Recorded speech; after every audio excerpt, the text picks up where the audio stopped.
എൻ്റെ ലൈഫിൽ ഏറ്റവും ഇൻഫ്ലുവൻസർ ആയിരുന്നു ചോദിച്ചാൽ എൻ്റെ അമ്മ തന്നെ. അതൊരു അമ്മയുടെ വാത്സല്യം എന്ന് പറയുന്നത് നമുക്ക് അതിന് സമാനതകൾ വേറെ ഇല്ല.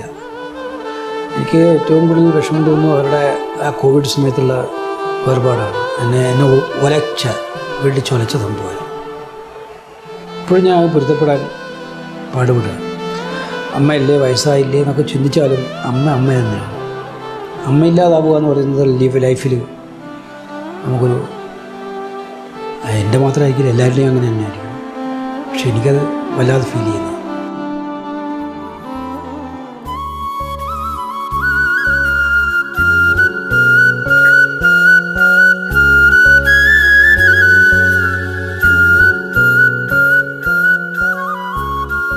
കേസി അങ്ങോട്ട് നടന്നു പോകുമ്പോൾ എനിക്ക് അദ്ദേഹത്തിൻ്റെ എല്ലാ സ്വഭാവവും അറിയാവുന്ന കൂട്ടത്തിലാണ്. അദ്ദേഹം അസ്വസ്ഥനാവുന്നതും പ്രതികരിക്കുന്നതും ദേഷ്യം വരുന്നതല്ല. സത്യത്തിൽ അങ്ങോട്ട് പോകുമ്പോൾ അദ്ദേഹത്തിൻ്റെ കണ്ണുകൾ നിറയുന്നുണ്ടായിരുന്നു. കാരണം മറ്റൊന്നുമല്ല, അദ്ദേഹം ഉന്നതരായ മുഴുവൻ നേതാക്കന്മാരുമായും സംസാരിക്കുകയും അവരുമായി അടുത്തിടപെടുകയും ഒക്കെ ചെയ്യുന്നത്. പക്ഷേ അദ്ദേഹം ഒരു വേണുഗോപാലാകുന്നത്, ഒരു പച്ചയായ മനുഷ്യനാകുന്നത്, മണ്ണിൽ ചവിട്ടി നടക്കുന്നത് നിങ്ങളെ കാണുമ്പോഴാണ്, നിങ്ങളുടെ കണ്ണുകളിലേക്ക് നോക്കുമ്പോഴാണ്, നിങ്ങൾ തൊടുമ്പോഴാണ് എന്നുള്ളത് മനസ്സിലാക്കുക. മാത്രമല്ല, അദ്ദേഹത്തിന് അമ്മ എന്ന് പറയുന്നത് ഒരു വികാരമാണ്. എപ്പോഴും ഓർമ്മകളിൽ അദ്ദേഹം കൂടെ കൂട്ടാറുള്ളത്, ഏത് അപകടഘട്ടങ്ങളിലും അദ്ദേഹം ദൈവത്തെക്കാൾ വിശ്വസിക്കുന്നത് അമ്മയുടെ ഓർമ്മകൾ, അമ്മയുടെ ആത്മാവ് തന്നോടൊപ്പം ഉണ്ടാകുന്നില്ല. അതുകൊണ്ട് അദ്ദേഹം നിങ്ങളുടെ മുഖത്തേക്ക് സൂക്ഷിച്ചു നോക്കിയത് അദ്ദേഹത്തിൻ്റെ അമ്മയെ നിങ്ങളുടെ മുഖത്ത് തിരയുകയായിരുന്നു. കാരണം നിങ്ങളെല്ലാം അദ്ദേഹത്തിന് അമ്മമാരെ പോലെയാണ്. കേസി പലരോടും പൊട്ടിത്തെറിക്കുന്നത് ഞാൻ കണ്ടിട്ടുണ്ട്.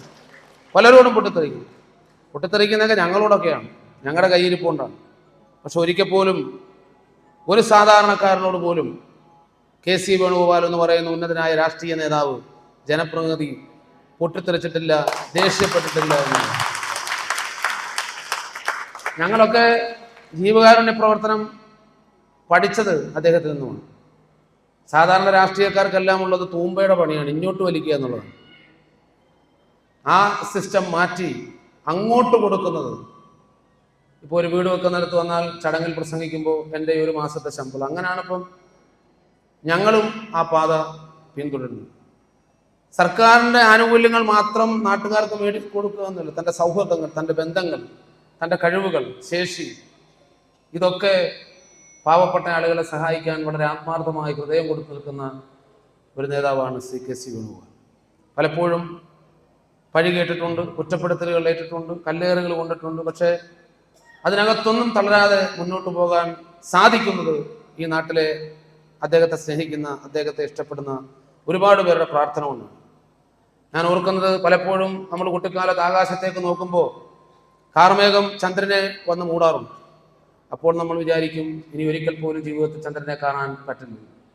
പക്ഷെ കുറച്ച് കഴിയുമ്പോൾ നമ്മളെ അത്ഭുതപ്പെടുത്തിക്കൊണ്ട് ആ കാർമേഘങ്ങളെല്ലാം വകഞ്ഞു മാറ്റിക്കൊണ്ട് വീണ്ടും സുന്ദരമായ പൂർണ്ണചന്ദ്രൻ ആകാശത്ത് ഉദിച്ചു നിൽക്കുന്ന നമുക്ക് കാണാൻ സാധിക്കും. പ്രിയപ്പെട്ടവരെ, ശ്രീ കെ.സി. വേണുഗോപാൽ ഇന്ത്യൻ രാഷ്ട്രീയത്തിൽ, കേരള രാഷ്ട്രീയത്തിൽ അതുപോലെ ശോഭിക്കാൻ പോകുന്ന ഒരു ചന്ദ്രനായിരിക്കുമെന്ന് കാലം തെളിയിക്കും എന്ന് ഞാൻ ആഗ്രഹിക്കുന്നു. കരുനാഗപ്പള്ളിക്കാർക്ക് കെ.സിയോടുള്ള ബന്ധം വൈകാരികമാണ്. എത്ര പറഞ്ഞാലും, എത്ര തിരക്കുണ്ടെങ്കിലും കരുനാഗപ്പള്ളിയിൽ വരിക എന്ന് പറയുമ്പോൾ അദ്ദേഹത്തിന് സന്തോഷമുള്ള കാര്യമാണ്. പരിമിതമായ സമയമാണ് അദ്ദേഹം ഉറങ്ങുന്നത്.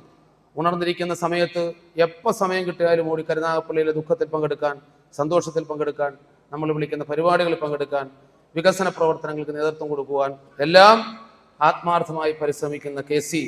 ഇന്ന് ഓണത്തിന് മുമ്പുള്ള, ചിങ്ങത്തിന് മുമ്പുള്ള തിരക്കിട്ട സമയത്തും അമ്മ മനസ്സെന്ന് പറയുന്ന ജീവകാരുണ്യ പ്രവർത്തനത്തിന് ഉള്ള അംഗീകാരമാണ് അദ്ദേഹത്തിൻ്റെ സാന്നിധ്യം. ഞാൻ കൂടുതൽ എനിക്ക് പറയുന്നില്ല. പ്രിയപ്പെട്ടവരെ,